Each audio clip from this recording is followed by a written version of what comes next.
A small girl's desperate cry in a school hallway would trigger a chain of events that nobody could have predicted. When she screamed those 5 words that shattered her classroom's silence, she had no idea that 78 leather-clad bikers would soon arrive at her school, transforming an ordinary Tuesday into a day that would change her life forever. What started as a heartbreaking accusation became a story of unexpected heroes, hidden truths, and a community that refused to look away. This is the story of how one child's pain united the most unlikely group of people, and what they discovered would leave everyone questioning everything they thought they knew about family, loyalty, and the bonds that truly matter. It was 9:15 on a Tuesday morning at Riverside Elementary School in Portland, Oregon. Mrs. Peterson's 3rd grade class was settling into their math lesson when 8-year-old Emma Collins suddenly stood up from her desk, her small hands clenched into fists, tears streaming down her face. "He's not my real dad," she screamed, her voice echoing through the hallways. "He's not my real dad and I hate him.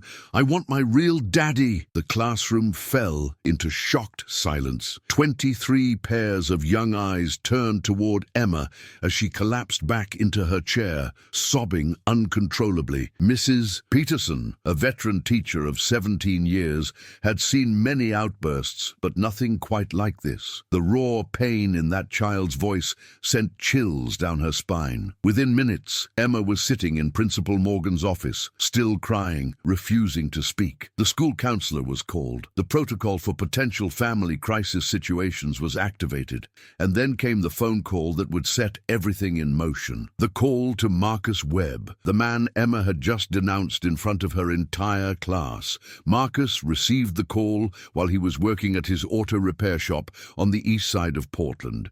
His hands, covered in motor oil, trembled as he held the phone. The principal's words were measured, professional, but he could hear the underlying concern. There had been an incident. Emma was distressed. He needed to come to the school immediately. As he hung up, Marcus felt his heart shatter into 1,000 pieces. 2 years.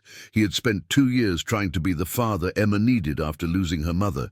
2 years of bedtime stories, packed lunches, homework help, and wiping away tears. 2 years of loving a child who wasn't biologically his, but who he considered his daughter in every way that mattered. And now this. But what nobody at that school knew yet was that Marcus wasn't just any stepfather. He was a decorated Marine Corps veteran who had served 3 tours in Afghanistan, and he was a founding member of the Guardian Angels Motorcycle Club, a brotherhood of 78 riders who lived by one sacred code: protect the innocent, especially children, at any cost. As Marcus cleaned his hands and grabbed his jacket, he made a single phone call to Jake, the club president. The conversation was brief. "Emma's in trouble. School situation. I need the brothers." That was all it took. Within the hour, the rumble of 78 motorcycles would converge on Riverside Elementary, and nothing would ever be the same again. Emma's story began 3 years earlier when she was just 5 years old. Her mother, Jennifer Collins, had been the love of Marcus's life. They met at a veteran support group where Jennifer volunteered. She was a single mother, warm and compassionate, with a smile that could light up the darkest room. Her daughter Emma was shy but sweet, with her mother's bright green eyes and infectious laugh. Jennifer had been honest with Marcus from the beginning. Emma's biological father, David Sterling, had walked out when Jennifer was 6 months pregnant. He was young, scared, and completely unprepared for fatherhood. He signed away his parental rights before Emma was even born and disappeared, sending only occasional child support payments that arrived like clockwork, but without any personal message or attempt at contact. Marcus had fallen in love with both Jennifer and Emma. He attended every one of Emma's kindergarten performances. He taught her to ride a bike. He was there for every skinned knee, every nightmare, every moment of joy. And when Jennifer said yes to his proposal after a year of dating, Marcus felt like the luckiest man alive. But fate had other plans. 6 months after their wedding, Jennifer was driving home from work when a drunk driver ran a red light. The collision was devastating. She died instantly. Marcus's world collapsed, but even in his grief, he knew he had to be strong for Emma. That little girl had just lost her mother, and he refused to let her lose lose another parent. The adoption process was complicated. Marcus wasn't Emma's biological father, and David Sterling, though absent, still had legal ties that needed to be addressed. But Marcus fought through every legal hurdle, every piece of paperwork, every court appearance. Emma needed stability, and he was determined to provide it. For the first year after Jennifer's death, Emma and Marcus navigated their grief together. There were good days and bad days, therapy sessions, tears at bedtime. But there was also healing. Emma started calling him Dad about 8 months after Jennifer's funeral. It had been spontaneous, natural, and it had made Marcus cry harder than he had since the day Jennifer died. So what changed? What happened to make this little girl, who once held his hand so tightly, suddenly scream in a classroom that he wasn't her real father? The answer lay in a series of phone calls and visits that had begun 3 months earlier, orchestrated by someone Marcus had barely known existed. Jennifer's sister-in-law, David Sterling's sister, a woman named Patricia Sterling, who had suddenly taken an interest in her long-lost niece. And that interest, as everyone would soon discover, had nothing to do with love and everything to do with money. Marcus drove toward Riverside Elementary with his jaw clenched and his mind racing. Every instinct told him something was deeply wrong. Emma had been acting strange for weeks, pulling away from him, asking questions about her real daddy that she'd never asked before. He had attributed it to grief, to the natural process of a child trying to understand her loss. But now, sitting at a red light with his motorcycle idling beneath him, Marcus realized he had missed something crucial. Someone had gotten to his daughter. His phone buzzed. A text from Jake. "We're mobilizing. 20 minutes out. Hold tight, brother." Marcus felt a wave of gratitude wash over him. The Guardian Angels weren't just a motorcycle club. They were a family forged in shared trauma, shared values, and an unbreakable code of honor. The Guardian Angels Motorcycle Club had been founded 12 years earlier by a group of military veterans who struggled to reintegrate into civilian life. Marcus, Jake, and 6 others had met at a VA hospital support group, all of them dealing with PTSD, all of them searching for purpose and brotherhood after the structured chaos of military service. The motorcycle club gave them that purpose, but the Guardian Angels were different from typical biker clubs. Their mission was specific and unwavering: protect vulnerable children. They worked with local schools, foster care systems, and law enforcement to provide support, mentorship, and intervention when children were at risk. They escorted kids who were being bullied. They showed up at court hearings for abused children. They organized fundraisers for families in crisis. They were, quite literally, guardian angels on motorcycles. Every member of the club had their own story of childhood trauma or loss. Jake had grown up in foster care, bouncing between 17 different homes before aging out of the system at 18. Tommy had watched his younger sister die from neglect at the hands of their drug-addicted parents. Rodriguez had been abandoned at a fire station when he was 3 days old.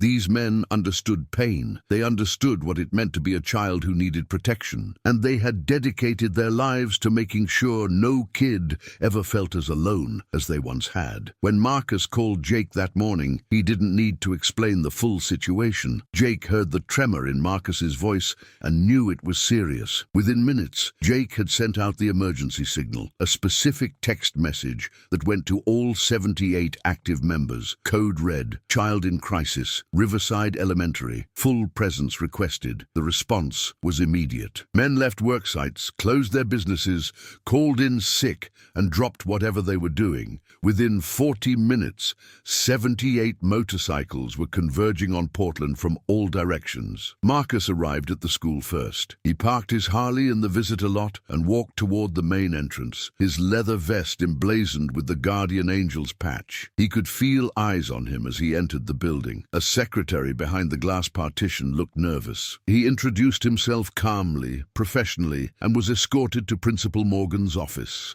Emma was sitting on a small couch, her face buried in her hands. The school counselor sat beside her, speaking in low, soothing tones. When Emma looked up and saw Marcus, her expression broke his heart. There was fear in her eyes, fear of him, the man who had tucked her in every night for 2 years, the man who had held her when she cried for her mother, the man who loved her more than his own life. "Mr. Webb," Webb, Principal Morgan began, her tone formal but not unkind.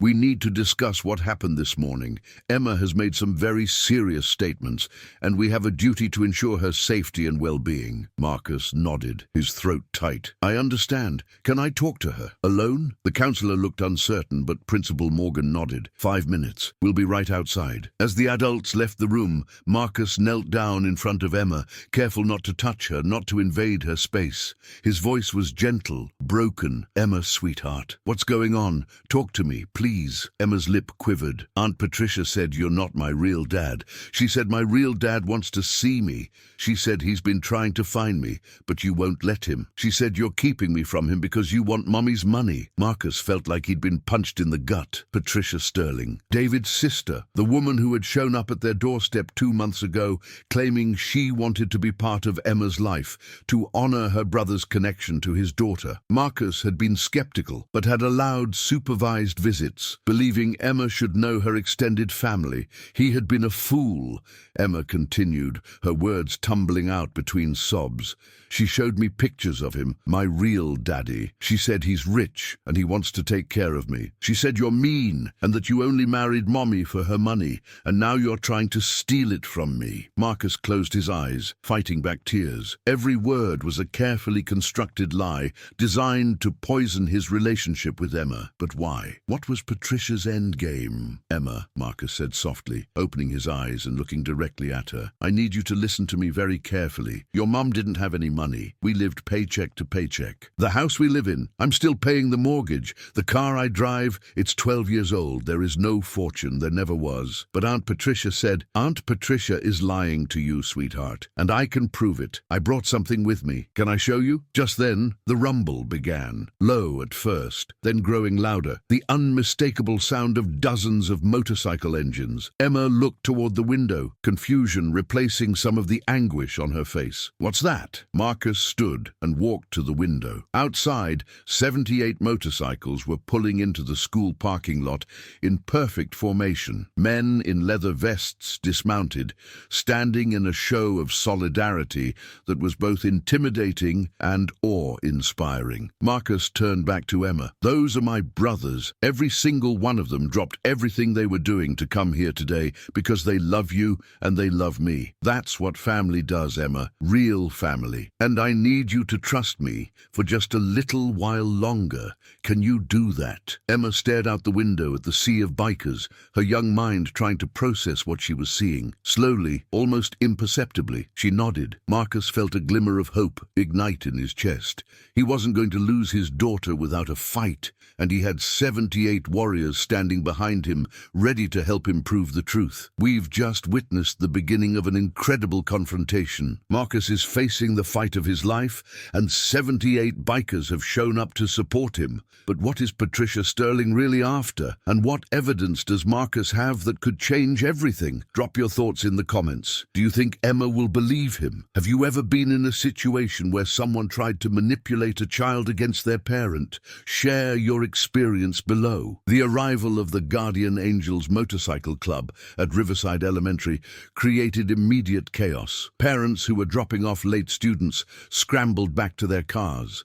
Teachers peered nervously through classroom windows. The school secretary called the police, her hands shaking as she dialed. But the bikers made no threatening moves. They simply stood, a wall of leather and loyalty, waiting. Jake approached the main entrance and identified himself to the security officer. We're here to support Marcus Webb. We're not here to cause any trouble.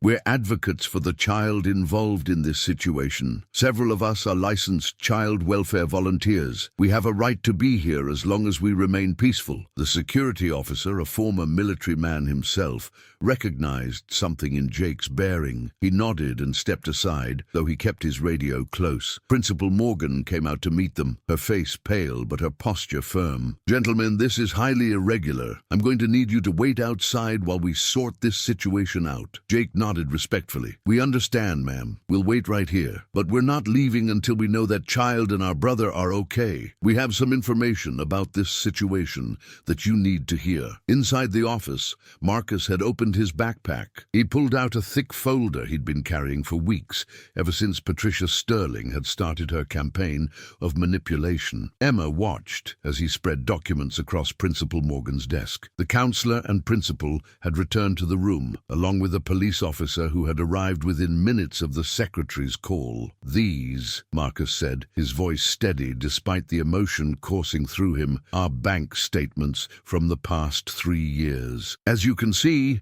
there is no hidden fortune, no mysterious inheritance. My wife Jennifer worked as a nurse. I work as a mechanic. We lived modestly." He pulled out another document. "This is Jennifer's will. Everything she had, which amounted to about $14,000 in savings, and the equity in our house, was left to Emma in a trust that I manage until she turns 18. I don't benefit from it at all. Every penny goes to her education fund." Principal Morgan examined the documents carefully. The police officer leaned in, his expression thoughtful. Marcus continued, pulling out his phone. "And these are text messages from Patricia Sterling, dozens of them over the past 2 months. At first they were friendly. She wanted to be part of Emma's life. I thought it was a good thing. Emma deserves to know her biological father's family." But then the messages changed. He scrolled through the texts, his jaw tight. She started asking about Jennifer's estate, about life insurance policies, about whether Emma had any inheritance. When I told her there was nothing substantial, she became hostile. "Look at this one from 3 weeks ago." The principal read aloud, her voice dropping with each word. "You have no legal right to that child. David deserves to know his daughter, and I will make sure he gets what belongs to him. If you don't cooperate, I'll make your life hell." Marcus nodded grimly. "And that's when she started the visits. She'd pick Emma up from school, with my permission for ice cream or the park. I thought supervised visits with her aunt were harmless, but she was using that time to poison Emma against me, to plant lies about hidden money, about me keeping her from her real father. She was grooming my daughter to reject me." "But why?" the counselor asked, bewildered. "What does she gain?" Marcus pulled out one final document. "This arrived yesterday from my lawyer. It's a petition for custody filed by Patricia Sterling on behalf of her brother, David Sterling, Emma's biological father. They're claiming I'm an unfit guardian, that I've isolated Emma from her biological family, that I'm financially exploiting her." The police officer's expression hardened. "This is a setup. She's been creating evidence of parental alienation to support the custody claim." "Exactly," Marcus said. "And David Sterling, who hasn't seen or contacted his daughter in 8 years, who signed away his parental rights, suddenly wants to be a father. But it's not about Emma. It's about something else." Principal Morgan looked confused. "But you said there's no money." "There isn't," Marcus confirmed, "but there is a lawsuit. Jennifer's death was caused by a drunk driver. The civil suit was settled last month. $2.3 million in damages to be held in trust for Emma until she's 18. The settlement was finalized 3 weeks ago. That's when Patricia suddenly became very interested in being Emma's family." The room fell silent as the implications sank in. Patricia Sterling hadn't been trying to reunite a father with his daughter. She'd been trying to gain control of Emma, and through her, access to the settlement money. The custody petition wasn't about love. It was about greed. Emma, who had been listening to everything with wide eyes, finally spoke, her voice small and broken. "She lied to me? Aunt Patricia lied about everything?" Marcus knelt beside her again, this time reaching out slowly. Emma didn't pull away. "Yes, sweetheart. She lied because she wanted to take you away from me. Not because she loves you, but because she wants the money that's meant to take care of you when you grow up. Money for college, for your future. Money your mum would have wanted you to have." Tears streamed down Emma's face, but this time they were different. Not tears of anger or confusion, but tears of realization and shame. "I said those mean things to you, in front of everyone. I said you weren't my real dad." Marcus pulled her into his arms, and this time Emma didn't resist. She collapsed against him, sobbing. "Oh, sweetheart, you were tricked by someone you trusted. That's not your fault. You were trying to make sense of confusing information, but I need need you to know something, and I need you to really hear it." He pulled back slightly so he could look into her eyes. "I may not be your biological father, but I am your real dad. I'm the one who's been here every single day. I'm the one who loves you unconditionally. I'm the one who will always fight for you. Blood doesn't make a family. Love does, and I love you more than anything in this world." Emma threw her arms around his neck. "I love you too, Dad. I'm so sorry. I'm so sorry." At that moment there was a knock on the door. The secretary poked her head in nervously. "Principal Morgan, there's someone here demanding to see Emma. A woman named Patricia Sterling. She says she has visitation rights." Marcus's expression hardened. He looked at the police officer. "Can you keep her away from Emma?" The officer nodded. "Based on what I've seen here, and given the active custody dispute, I can ask her to leave school property. If she refuses, I can arrest her for trespassing." Marcus stood, keeping Emma close. "I need to go out there. I need to face her, and I want my brothers with me when I do." Principal Morgan looked uncertain, but the police officer nodded. "I think that's a good idea. Let's go." They walked out of the office together,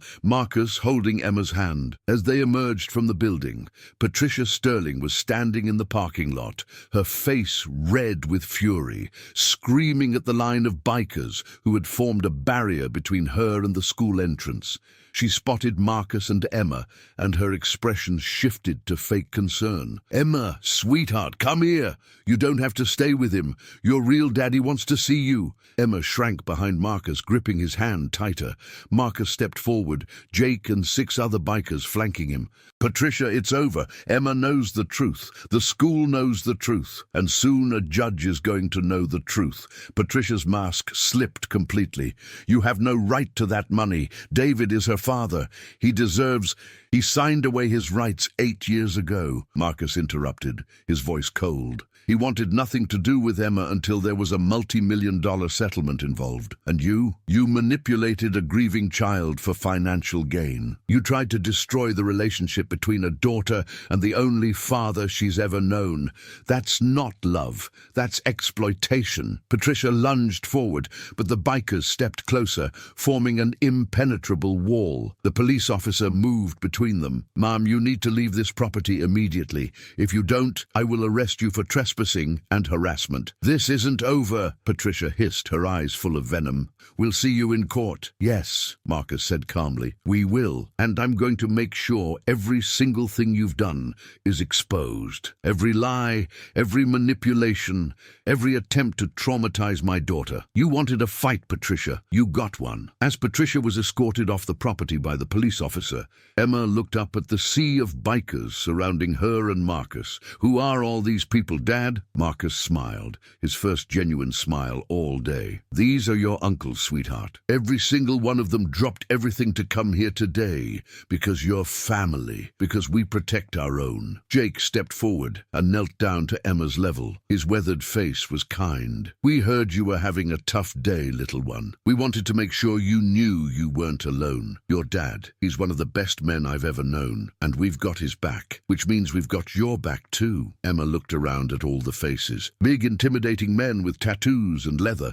but every single one of them looking at her with genuine care. "Do you all have motorcycles?" Jake grinned. "We sure do. And when you're old enough, if your dad says it's okay, we'll teach you to ride." For the first time that day, Emma smiled. "Really? Really," Marcus confirmed, his heart finally beginning to settle. "But first, we need to finish dealing with this mess. And these guys are going to help us make sure you're safe and that nobody ever tries to hurt you like this again." As they stood there in the parking lot of Riverside Elementary, surrounded by 78 bikers who had become an army of protection, Emma realized something profound. Family wasn't about who shared your blood, it was about who showed up when you needed them most. And today, a whole family had shown up for her. If you're still watching, thank you from the bottom of our hearts for staying with Emma and Marcus through this incredible journey. What you've witnessed so far Emma is just the beginning. The courtroom battle is coming. The confrontation with David Sterling is coming. And the truth about Patricia's scheme goes even deeper than anyone imagined. The best part of this story is still ahead, and you won't want to miss a single moment. Stay with us. The weeks following the incident at Riverside Elementary were a whirlwind of legal proceedings, investigations, and revelations that would shock everyone involved. Marcus hired Sandra Chen, one of Portland's most respected family law attorneys, and together they began building a case that would not only protect Emma, but expose Patricia Sterling's scheme in its entirety. The first breakthrough came from an unexpected source. 3 days after the school confrontation, Marcus received a call from David Sterling himself. Emma's biological father wanted to meet alone. Marcus agreed, but only with his lawyer present and in a public location. They met at a coffee shop downtown. David Sterling was 32 years old, well-dressed and visibly uncomfortable. He looked nothing like Emma except for the shape of his eyes. When he sat down across from Marcus and Sandra, his first words were not what Marcus expected. "I didn't know," David said, his voice hollow. "I swear to God, I didn't know what Patricia was doing. I never wanted any of this." Marcus leaned back, his arms crossed. "Then why did you sign the custody petition? Why are you trying to take my daughter?" David ran his hands through his hair, clearly distressed. "Patricia told me Emma was being neglected. She showed me photos of her looking sad, told me you were keeping her isolated, that Jennifer's family was being blocked from seeing her. She said Emma had been crying out for me, asking about her real father. She said it was my responsibility to step up." "And you believed her?" Marcus asked, his voice hard. David met his eyes. "I wanted to believe her, because for 8 years I've lived with the shame of what I did. Walking away from Jennifer when she was pregnant was the worst mistake of my life. I was 23, scared, immature, and selfish. I convinced myself that signing away my rights was the kindest thing I could do. Give Emma a chance at a real family without a deadbeat dad holding her back." But the guilt never went away. He pulled out his phone and showed them something. Bank statements. "For the past 8 years, I've been sending child support payments even though I legally didn't have to. $200 a month. It wasn't much, but it was all I could afford when I started. Later, when I got a better job, I increased it. I sent it to an account Jennifer had set up. I never asked for anything in return. I never tried to contact Emma. I thought that was what Jennifer wanted." Sandra Chen examined the statements carefully. "These payments, they continued even after Jennifer's death?" David nodded. "I sent them to the same account. I assumed someone was managing Emma's finances. I didn't know Marcus had taken over as her guardian until Patricia told me. And when she told me, she framed it like I was being shut out, like my daughter was being kept from me deliberately." Marcus felt some of his anger dissipate, replaced by a grudging understanding. "So when did you realize Patricia was lying?" 2 days ago, David said. "I hired my own investigator to look into the situation because something felt off. Patricia kept pressuring me to push for full custody immediately, to fight hard, to not back down. She was obsessed with moving fast. When I asked why, she said you were planning to move out of state with Emma, but my investigator found no evidence of that. Then he found something else." He pulled out a folder and slid it across the table. "Financial records. Patricia's financial records. She's drowning in debt.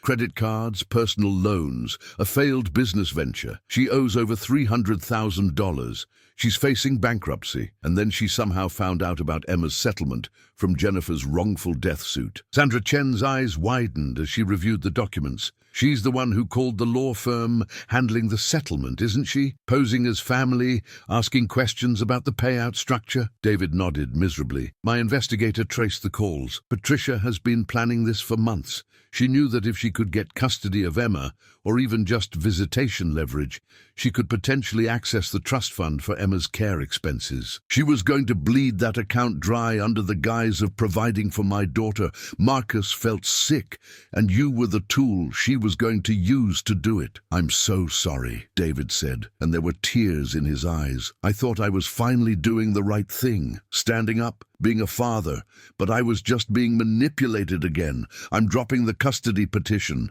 Today, I'll sign whatever documents you need to ensure Emma Emma stays with you.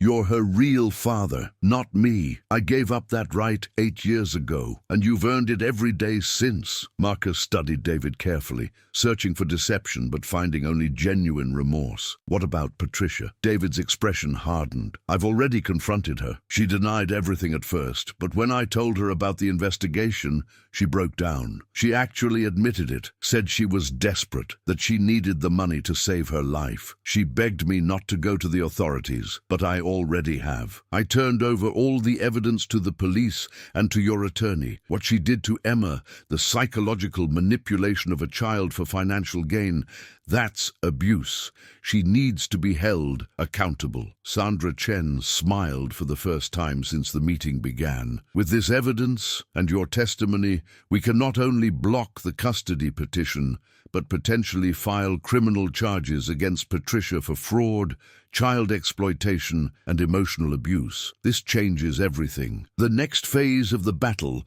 moved to the courtroom. Patricia Sterling, now facing criminal charges, tried to backtrack on everything. She claimed she was only trying to help Emma connect with her biological father.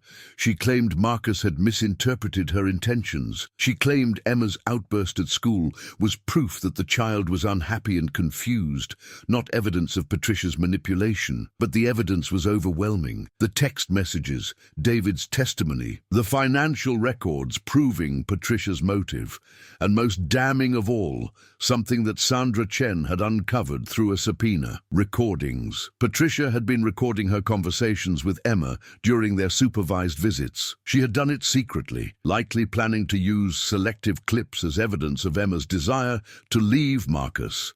But she'd kept all the recordings, and when they were turned over to the court, they revealed the full scope of her manipulation. The judge listened to clip after clip. Patricia's voice, sweet and poisonous, telling Emma that Marcus was mean, that he was lying to her, that her real daddy was rich and wanted to take care of her, that Marcus was only keeping her for money. Each recording was more disturbing than the last, showing a calculated effort to psychologically harm a child. In one particularly brutal clip, Emma could be heard crying, saying she was confused, that Marcus had always been nice to her. Patricia's response was chilling. "Sometimes people are nice on the outside, but mean on the inside.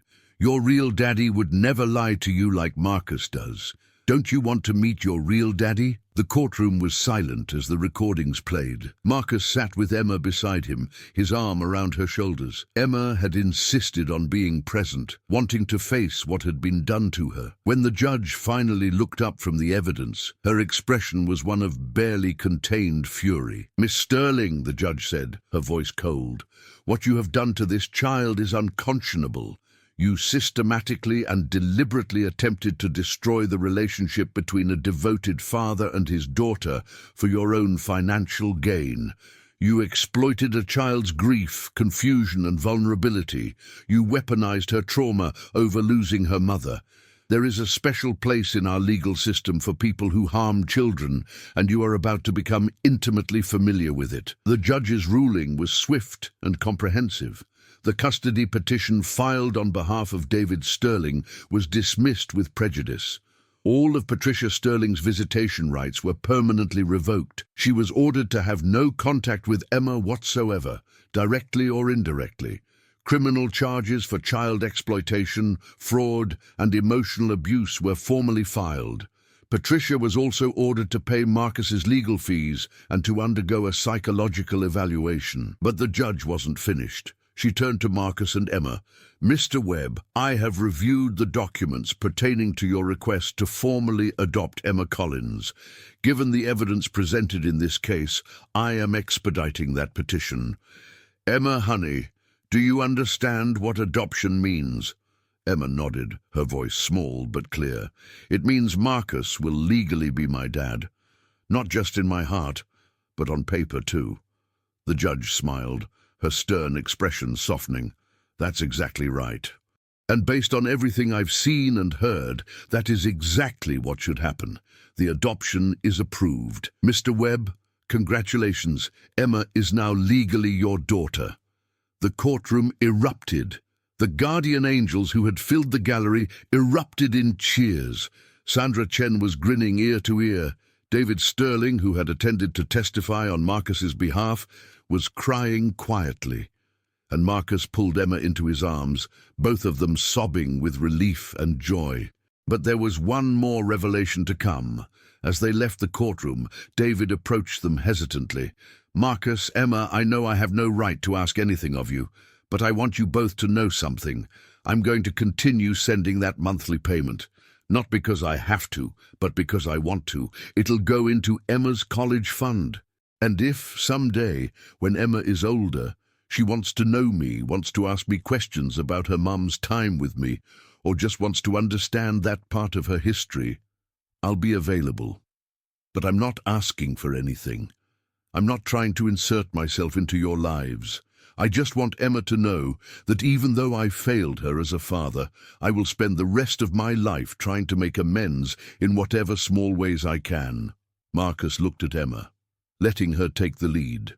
Emma studied David for a long moment, then spoke with a wisdom beyond her 8 years. "You made a big mistake when you left, but you're trying to fix it now, and you helped my dad when we needed it. I don't know if I want to know you yet, but maybe someday. Thank you for helping us." David nodded, fresh tears streaming down his face. "Thank you, Emma. That's more than I deserve." He looked at Marcus. "Take care of her. Love her. You're a better man than I ever was." As David walked away, Emma leaned into Marcus. "Dad, I think I understand now. Family isn't just about who gave birth to you. It's about who fights for you, who shows up, who loves you even when it's hard." Marcus kissed the top of her head. "You're absolutely right, sweetheart. And you have a family that will always fight for you, always show up, and always love you. Not just me, but 78 uncles who proved that when they rode to your school that day." Emma smiled. Best uncles ever. 3 years passed. Emma was now 11 years old, flourishing in ways that filled Marcus with pride every single day. The trauma of Patricia Sterling's manipulation had left scars, of course. Emma had spent 18 months in therapy, working through the complex emotions of betrayal, confusion, and grief, but she had emerged stronger, wiser, and surrounded by a family that was unconventional but unbreakable. The formal adoption had changed everything. Emma Webb, as she was now legally named, no longer carried the weight of uncertainty about where she belonged. The court's decision had given her something precious: security. She knew, without any doubt, that Marcus was her father in every way that mattered, and that no one could ever take her away from him again. The Guardian Angels Motorcycle Club had become an integral part of Emma's life in ways that went far beyond that dramatic day at her elementary school. Every year, on the anniversary of Jennifer's death, 78 motorcycles would gather at the cemetery. They would stand in silent tribute while Emma and Marcus placed flowers on Jennifer's grave. It was their way of honoring the woman who had brought Emma and Marcus together, and of showing Emma that her mother's memory was cherished by an entire community. Uncle Jake had become Emma's special mentor. Once a month, he would take her to volunteer at the Children's Hospital, where the Guardian Angels ran a program bringing comfort to young patients. Emma would read stories, play games, and simply sit with kids who were scared and alone. Jake had told Marcus that Emma had a gift for connecting with hurting children, that she understood their pain in a way that many adults couldn't. It was healing for her, and powerful for them. Uncle Tommy, the club's treasurer and a skilled carpenter, had built Emma a custom bookshelf for her room, shaped like a motorcycle. Uncle Rodriguez, who owned a small restaurant, taught Emma to cook traditional Mexican dishes every other Saturday morning, always making sure to tell her stories about his own difficult childhood and how cooking had become his therapy. Each member of the club had found their own way to be part of Emma's life, creating a tapestry of relationships that was rich and meaningful. School had become a place of triumph rather than trauma. Emma excelled academically, particularly in creative writing. Her teacher, Mrs. Harrison, had encouraged her to enter a statewide essay contest for middle schoolers. The prompt was simple. Write about a hero in your life. Emma had written about Marcus, about the man who had chosen her when he didn't have to, who had fought for her when it would have been easier to walk away, who had shown her that love was a choice you made every single day. Her essay had won first place. At the awards ceremony, Emma had stood on stage reading her words to an audience of hundreds. "My dad isn't my biological father," she had read, her voice clear and strong. "But he's my real dad in every way that counts. He's the one who taught me to ride a bike, who checks my homework, who makes me laugh when I'm sad. He's the one who fought an army of lies to keep me safe. And when I needed a family, he brought me 78 uncles who showed up on motorcycles. That's not just a family, that's a miracle. There wasn't a dry eye in the auditorium." Marcus, sitting in the front row, surrounded by Jake and a dozen other guardian angels, had cried openly. When Emma finished and walked off stage, she had walked directly into her father's arms, and the applause had been thunderous. But perhaps the most significant development came in Emma's relationship with David Sterling. True to his word, David had maintained his distance, continuing to deposit money into Emma's college fund each month, without ever asking for anything in return. For 2 years, Emma had shown no interest in knowing him. She had seen the evidence of his past abandonment, and while she appreciated his support in the courtroom, she wasn't ready to forgive or engage. Then, on her 10th birthday, something shifted. Emma had asked Marcus if she could write a letter to David, not to invite him into her life, but to ask him questions about her mother during the time they were together, questions about what Jennifer had been like when she was young and in love, questions about where Emma's musical talent came from, since both Marcus and Jennifer had been tone deaf, but Emma could sing beautifully. Marcus had helped her mail the letter, his heart in his throat.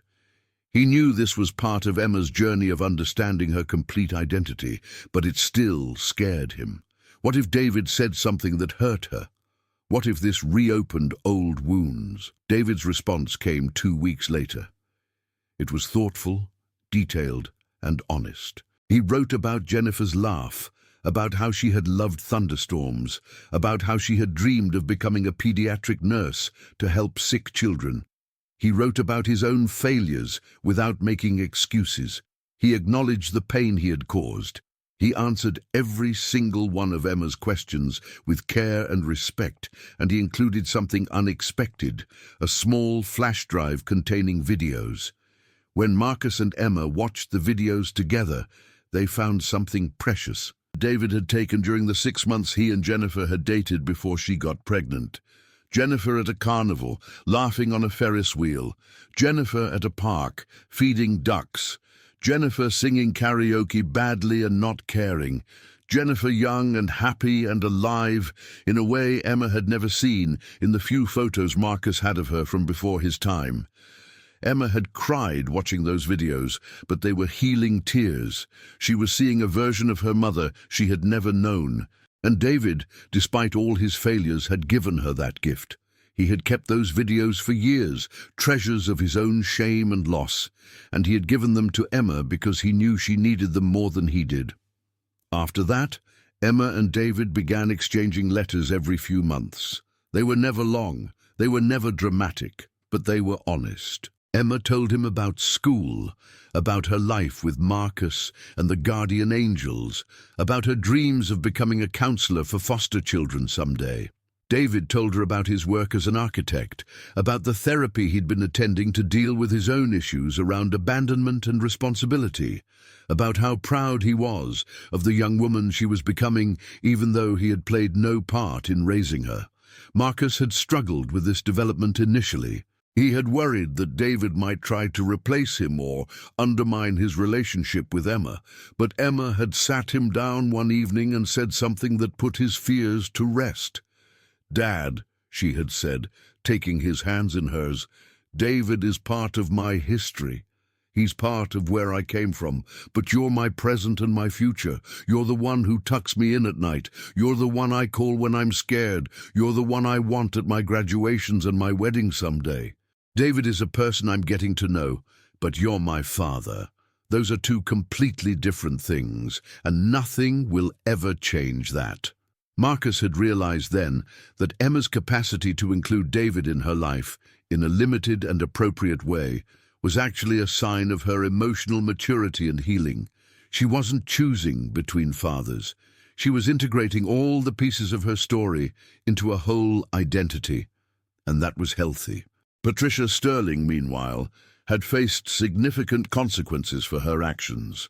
She had been convicted of child exploitation and fraud, receiving a suspended prison sentence contingent on 5 years of supervised probation, mandatory psychological counseling, and community service working with organizations that supported abused children. Ironically, her punishment had forced her to confront exactly the kind of harm she had inflicted. Marcus had learned through David that Patricia had hit rock bottom during her trial. She had lost her job, declared bankruptcy, and alienated most of her family. But something had shifted during her mandated counseling. She had written a letter to the court, not asking for leniency, but acknowledging the full scope of what she had done. She had written directly to Emma and Marcus, though the letter had been sent through attorneys. In it, Patricia had written that she had no expectation of forgiveness. She had stated clearly that what she had done was unforgivable, that she had weaponized a child's grief and vulnerability for selfish gain. She had expressed genuine horror at her own actions. She had said that if she could take it all back, she would, but since she couldn't, she was dedicating herself to making sure no other child ever suffered what Emma had suffered. She was working with a non-profit that educated families about the signs of parental manipulation and alienation. Her story was being used, with her permission, as a cautionary tale. Marcus had shown Emma the letter when she was 10 and a half. Emma had read it carefully, then looked up at Marcus with those wise green eyes that reminded him so much of Jennifer. "Do you think people can change?" Emma had asked. Marcus had thought carefully before answering. "I think people can change if they're willing to do the hard work of confronting what they've done and why they did it. I think Patricia hurt you deeply, and I will never forget that. But if she's genuinely trying to prevent other children from being hurt the same way, then maybe something good can come from something terrible. That doesn't mean you have to forgive her. That's your choice to make, now or later or never." Emma had nodded. "I'm not ready to forgive her, but I don't hate her anymore. Hating her was making me feel bad, so I'm just going to let it go and focus on the people who love me." That wisdom, that ability to process complex emotions and make healthy choices, filled Marcus with more pride than any trophy or academic achievement ever could. His daughter was becoming a remarkable human being. The present day brought new milestones. Emma was in 6th grade now, preparing for middle school. She had auditioned for and been accepted into an advanced placement program for students interested in social work and psychology. Her essay about wanting to help foster children and kids in crisis situations had impressed the selection committee. Marcus had framed the acceptance letter and hung it in his workshop, where he could see it every day. The guardian angels had thrown Emma an enormous 11th birthday party at their clubhouse. 78 grown men had decorated the space with streamers and balloons, had baked, or more accurately purchased, a massive cake, and had presented Emma with a custom leather vest. It was smaller than theirs, appropriate for a child, but it bore the Guardian Angels patch, and underneath, in elegant script, it read, "Honorary Angel." Emma had cried when they presented it to her. Uncle Jake had knelt down and explained its significance. "This vest means you're one of us. It means we will always protect you, always have your back, and always love you. When you wear this, you represent everything good about what family should be. Chosen, loyal, and fierce. We're proud of you, little one." Later that night, after the party had ended and they had driven home on Marcus's motorcycle, Emma nestled against his back. They had sat on their porch watching the stars. Emma had been quiet, thoughtful. "Dad," she had said finally, "do you ever think about what would have happened if you hadn't met Mom, if you hadn't been at that support group that night?" Marcus had considered the question. "All the time. My life would be so much emptier, so much darker. Your mom saved me, Emma. I was lost after the war. I was angry and hurting, and I didn't know how to be a person anymore. And then I met Jennifer, and she showed me that I could still be good, still be worthy of love. And then I met you, and you gave me a purpose bigger than myself." Emma had smiled. "I think you saved each other. And then you saved me." "We saved each other," Marcus had corrected gently. "You saved me just as much as I saved you, sweetheart. Maybe more." As they sat there in comfortable silence, Marcus reflected on the journey they had taken. From that terrible day when Emma had screamed in a classroom that he wasn't her real father, to this peaceful moment where she leaned against him with complete trust and love. The road had been brutal, filled with betrayal, legal battles, and deep emotional wounds. But they had walked it together, supported by an army of brothers on motorcycles who had proven that family was about loyalty, not biology. Marcus thought about all the people who had touched their lives. Jennifer, whose love had started everything. David, who had failed and then tried to make amends in the only ways he could. Patricia, whose greed had nearly destroyed everything, but had ultimately made their bond even stronger. The guardian angels, who had shown up when they were needed most. Sandra Chen, who had fought for them in court. Emma's teachers, therapists, and friends who had helped her heal. And he thought about Emma herself, this incredible child who had survived loss, manipulation, and confusion, and had emerged with her capacity for love and trust intact. She was going to do amazing things in this world. She was going to help so many people. And Marcus was going to be there for every moment of it, cheering her on, supporting her dreams, and reminding her that she was loved. Emma's voice broke into his thoughts. "Dad, when I grow up and I help kids like me, kids who are confused about family and who don't know who they can trust, can I tell them about us? About how 78 bikers showed up at my school and how you fought for me even when I said mean things?" Marcus pulled her closer. "You can tell them anything you want, sweetheart. If our story helps even one child understand that families come in all forms, that love is a choice we make every day, and that they deserve to be fought for, then every hard moment we went through was worth it." Emma looked up at the stars. "Mom would be proud of us, wouldn't she?" Marcus felt tears prick his eyes. "She would be so incredibly proud of you, Emma, of the strong, compassionate, wise young woman you're becoming. And I hope she knows that I kept my promise to her. I protected you. I loved you. I never gave up on you.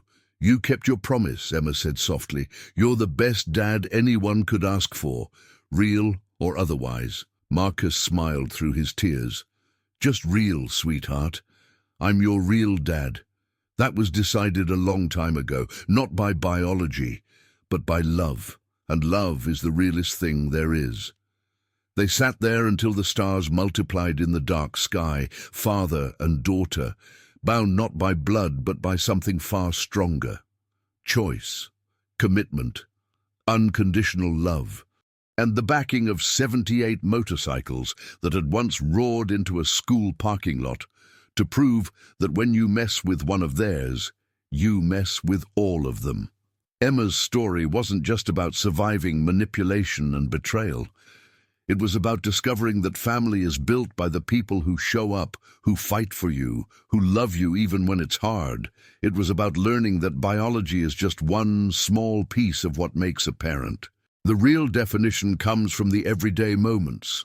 The homework help, the bedtime stories, the tears wiped away, the laughter shared, the battles fought, and the unwavering presence through it all. As Marcus tucked Emma into bed that night, she held onto his hand a little longer than usual. "I love you, Dad. Thank you for never giving up on me, even when I gave up on myself." Marcus kissed her forehead. "I could never give up on you. You're my daughter, my miracle, my everything. Sleep well, sweetheart. As he turned off the light and closed the door, Marcus walked back outside to the porch. His phone buzzed. A text from Jake. "How's our girl?" Marcus smiled and typed back, "She's perfect. We're perfect. Thanks for everything, brother." Jake's response was immediate. "That's what family does. Always." Marcus looked out at the quiet street, at his motorcycle parked in the driveway, at the home he had built with love and determination. He thought about Jennifer, hoping she could see them, hoping she knew that her daughter was thriving, and he made a silent promise to her, to Emma, and to himself. He would never stop fighting, never stop loving, never stop showing Emma that she was worth every battle, every sacrifice, every moment, because that's what real fathers do. And Marcus Webb was, in every way that mattered, a real father. The story of the little girl who screamed, "He's not my real dad," and the 78 bikers who showed up to prove her wrong was ultimately a story about the triumph of chosen family over biological expectations. It was a story about how love, when it's genuine and fierce and unwavering, can overcome any obstacle, heal any wound, and create bonds that are unbreakable. And it was a story that would continue to unfold for years to come, through every milestone, every challenge, every moment of joy and struggle. Because family isn't a single moment. It's a lifetime of moments strung together by love, commitment, and the promise to always show up. Marcus and Emma had learned that lesson the hard way, but they had learned it well, and they would spend the rest of their lives living it out, showing the world that family is what you make it. And they had made something beautiful. So what do you think about Marcus's incredible journey? Could you love a child who isn't biologically yours with that kind of fierce dedication? Have you ever witnessed someone step up to be a parent when they didn't have to? Or perhaps you've experienced being chosen by someone who became family, not through blood, but through love. Your story matters. Share it in the comments below. Let's create a conversation about what family really means. If this story touched your heart, moved you, or made you think differently about what it means to be a parent, please subscribe to our channel and hit that notification bell. There are so many more stories like this one, stories of ordinary people doing extraordinary things, stories that will restore your faith in humanity and remind you that love always wins in the end. And don't leave yet. The next video we recommend is another incredible story about an unlikely hero who changed everything. Click on it now and continue this journey with us, because these stories matter. These voices deserve to be heard, and together we can celebrate the kind of love that changes the world, one family at a time. Thank you for watching. Thank you for caring. And thank you for being part of this community that believes in the power of chosen family and unconditional love.